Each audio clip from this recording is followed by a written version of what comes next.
I'm glad to say we can speak to Benedict Rogers, who's a human rights activist and the chief executive of Hong Kong Watch. Benedict, welcome to the programme. I mean, it's not exactly the universal suffrage that China had promised under the basic law, the mini constitution that Hong Kong has.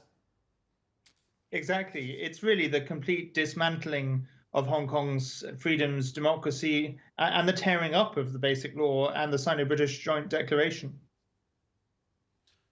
How worried should Hong Kongers be that because of this proposal, which will obviously eventually become law, that legislators in Hong Kong will start to determine their actions and base their decisions on loyalty to Beijing because of that patriotism clause rather than what's best for the city?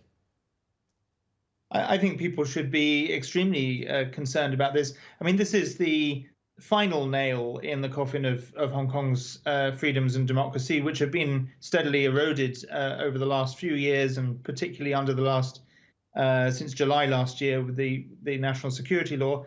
And I think this patriotism test, which confuses loyalty to the country with what it really means is loyalty to the Communist Party. And that's going to mean no genuine Democrat, even if they respect China's sovereignty and even love the country, if they're opposed to what the Communist Party stands for, they're going to be excluded from the political process. Away from the politics, which is obviously going to take the course that Beijing is pushing it towards, what about the nature of the city itself, its place in the world order? How do you see that changing over the next, say, decade or more?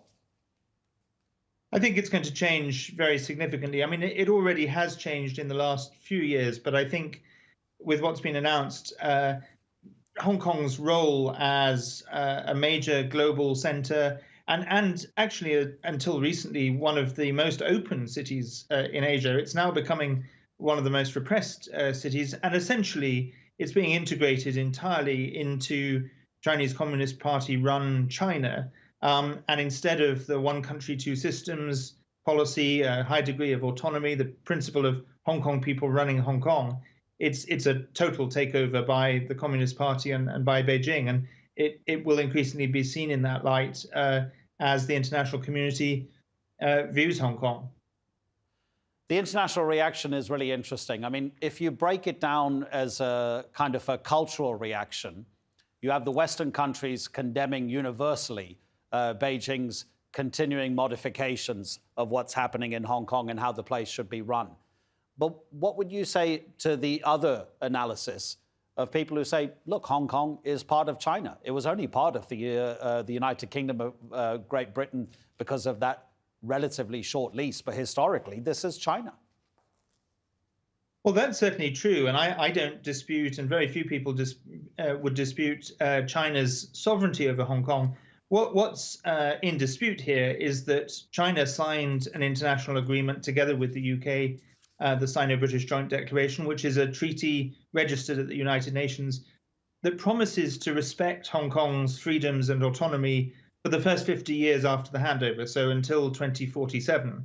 And we're about halfway through that period. And Beijing is reneging on its promises and tearing up that treaty, and essentially tearing up, don't forget, the model that was not a Western construct. It was Deng Xiaoping's idea to have one country, two systems.